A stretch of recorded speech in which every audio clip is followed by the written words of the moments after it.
Alors avant de rentrer vraiment dans le vif du sujet de cette fatigue nerveuse, j'aimerais me présenter parce que je ne suis pas un médecin, je n'ai pas fait des études de médecine, je suis naturopathe et donc j'ai fait des études sur la santé.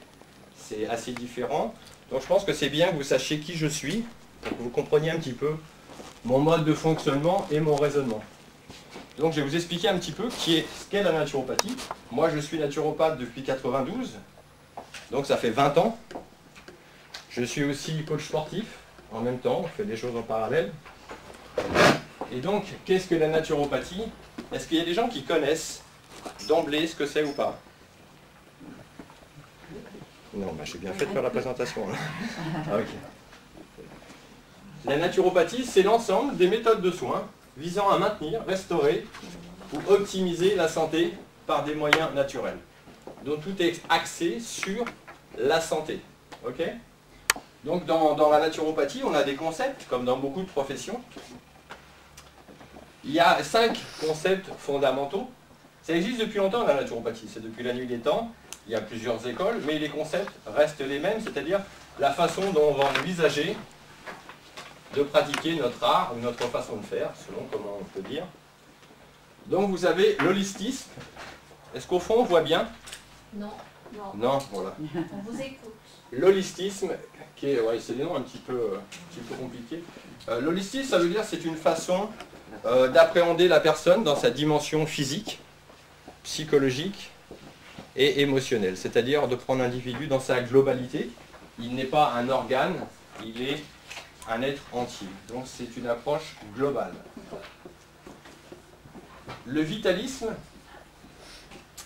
basé sur l'intelligence du corps, à savoir ce qu'elle a à faire, à s'auto-réparer. Le vitalisme, c'est, par exemple, si vous vous coupez, que même si vous regardez intensément avec une volonté que vous ne voulez pas guérir, le corps sait ce qu'il a à faire. Les globules rouges vont s'agglutiner pour former un caillou, les globules blancs vont venir un petit peu au secours pour éviter les virus d'entrée. Et donc le vitalisme, c'est la force du corps, l'énergie vitale que le corps sait ce qu'il a à faire.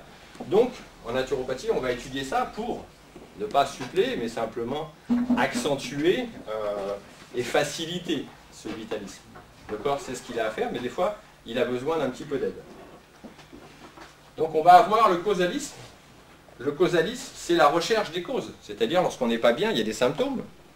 La médecine est formée, c'est une médecine asymptomatique, donc il cherche à combattre le symptôme. En naturopathie, on va essayer de s'intéresser aux causes. Parce que si on supprime les causes, on a de grandes chances d'effacer les symptômes. Donc c'est pas toujours facile, ça demande de l'investigation, mais c'est sous le bon sens. C'est sous le bon sens. Donc voilà ce qu'est le causalisme, la recherche des causes, et à chaque fois que c'est possible, on essaye de les supprimer pour rééquilibrer le fonctionnement du corps.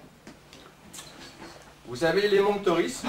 L'émonctorisme, ce sont les organes épurateurs de l'organisme. Donc que tout le monde connaît, le foie, les reins, les intestins, la peau, etc. Ces organes-là sont des émonctoires, sont des filtres épurateurs pour éliminer les toxines. Donc il n'y a pas besoin de faire des études de naturopathie pour savoir ça. L'idée c'est qu'en naturopathie, on va pouvoir arriver à déterminer quel organe on va pouvoir stimuler pour faciliter ces éliminations, voilà, pour avoir des humeurs, on va dire, le plus clair possible. D'accord? C'est ce qu'on appelle l'émonctorisme. Et donc là, on en a un dernier qui est encore plus compliqué, qui est le non-iatrogénisme. C'est-à-dire, en naturopathie, les traitements n'induisent pas d'effets secondaires ou d'effets indésirables. Du moins dans le... Pardon? Le non-iatrogénisme. Iatrogène, et on est donc le non-iatrogénisme. Donc ça reste intéressant de pouvoir se dire, bon, on va prescrire ça, tout ce qu'on peut faire, dans la mesure du raisonnable, il y a des fanatiques dans toutes les professions, mais dans la mesure du raisonnable, on ne va pas occasionner d'effets secondaires, d'effets agréables, on ne peut pas faire ce genre de choses. Donc voilà les concepts de la naturopathie, les concepts fondamentaux, respectés par tous les naturopathes qui exercent, après en fonction de leurs habitudes et de leurs préférences.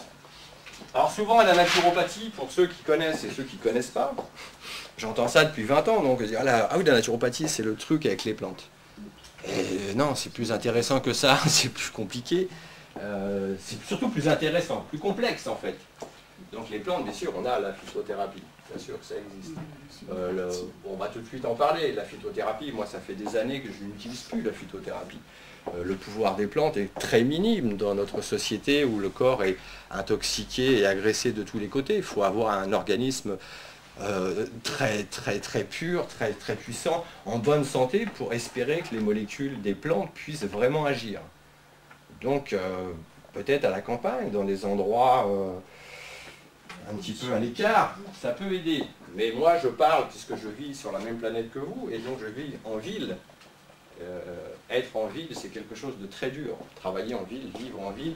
Donc la phytothérapie, qui est les plantes, souvent associée à la naturopathie, et c'est pas ça du tout. C'est pas que ça, son origine est bien plus compliquée. Donc on va se servir, donc vous avez tous les outils qui sont là, qui dépendent aussi des spécialisations qu'on a faites.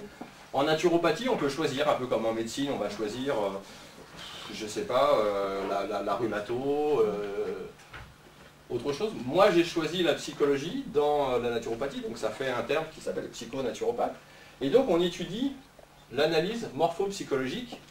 Et c'est quoi? C'est-à-dire qu'on va apprendre à étudier un visage, on va apprendre à étudier un corps, pour avoir quoi? C'est-à-dire que ça va nous donner des indications, pas pour juger, pour essayer de comprendre quel est le mode de fonctionnement de la personne. Quel est son mode de fonctionnement dominant?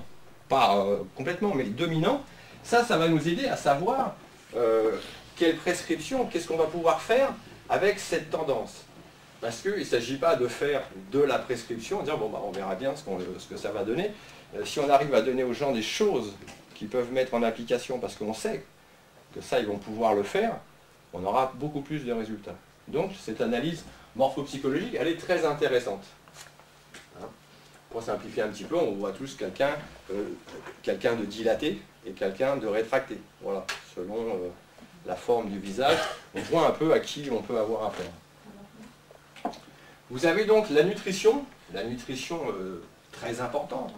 L'organisme n'est pas un réceptacle où on peut mettre n'importe quoi en espérant que ça se passe bien. Donc la nutrition fait partie des outils de la naturopathie parce que c'est une base très importante.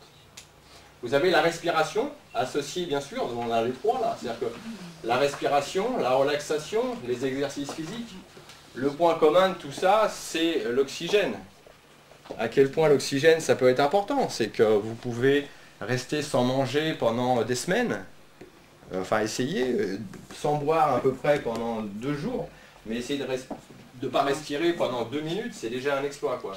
Donc la respiration est quelque chose, apprendre aux gens à respirer, à utiliser tous les étages, abdominal, diaphragme, partie haute, etc.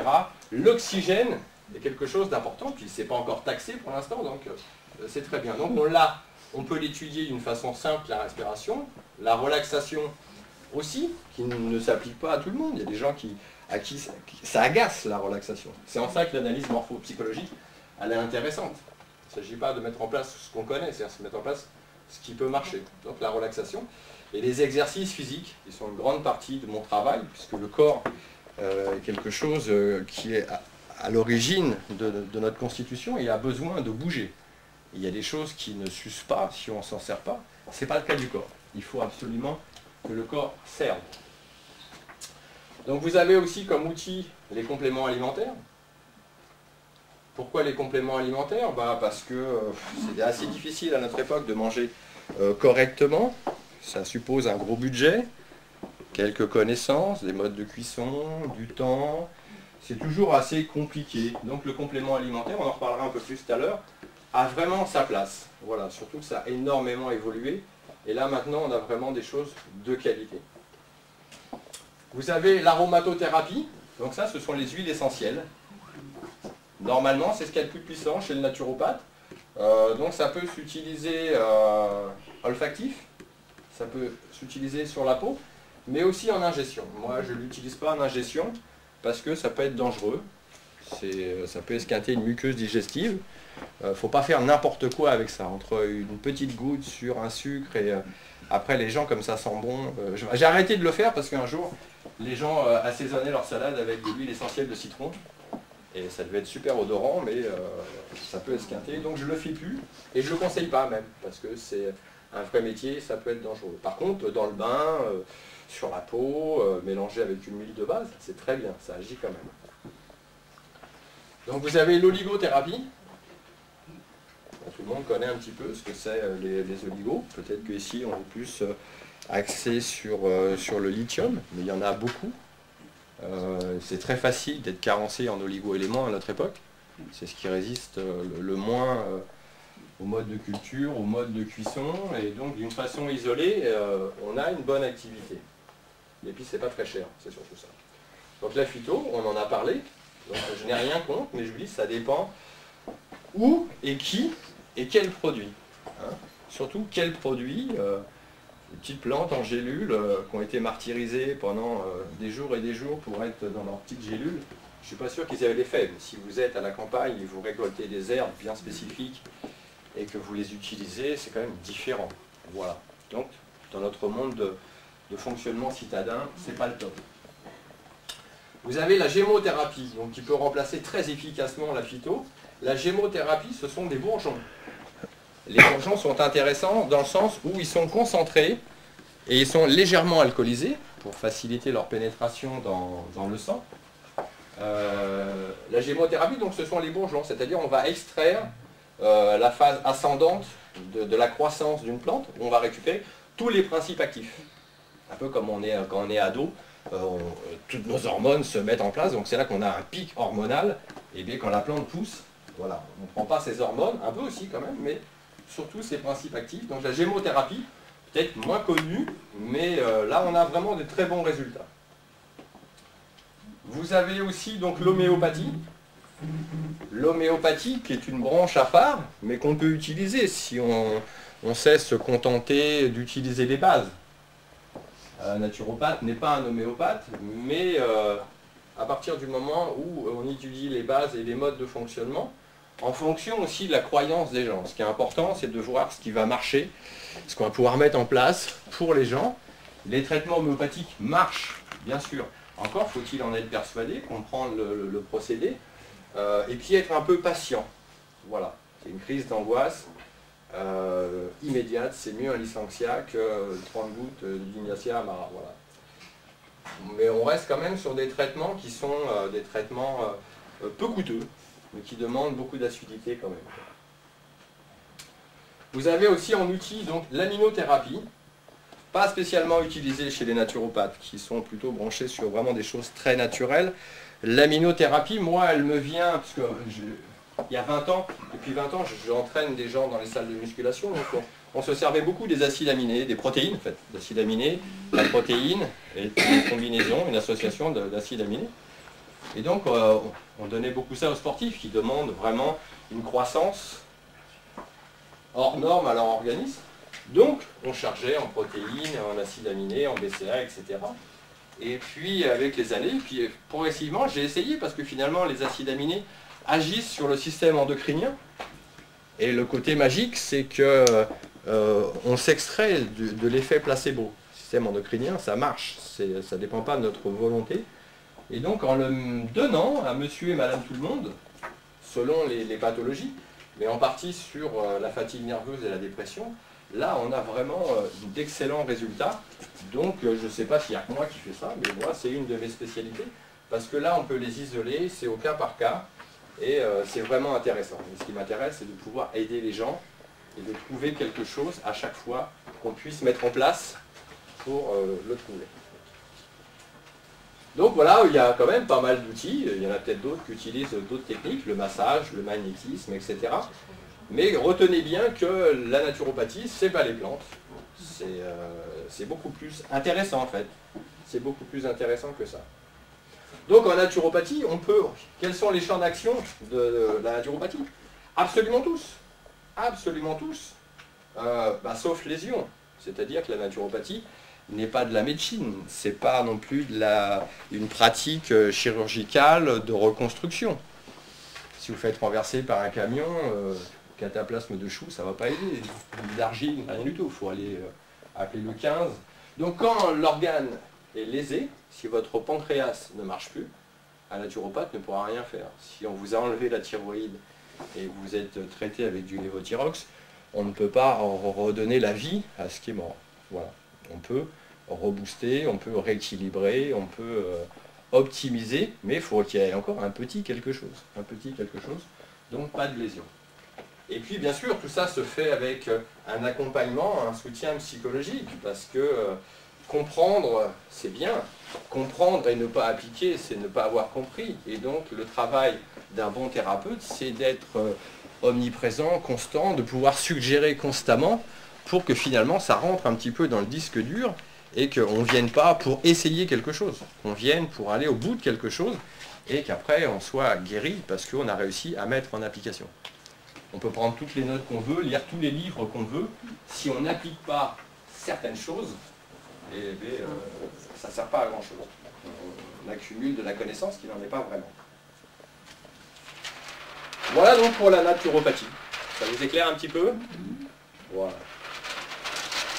Donc il y a beaucoup d'écoles, il y a... Je ne peux pas vous dire quelle est la mieux, il faut regarder. Mais en fait, c'est quand même, dans l'ensemble, l'étude du bon sens. L'étude du bon sens avec des connaissances anatomiques, physiologiques, psychologiques.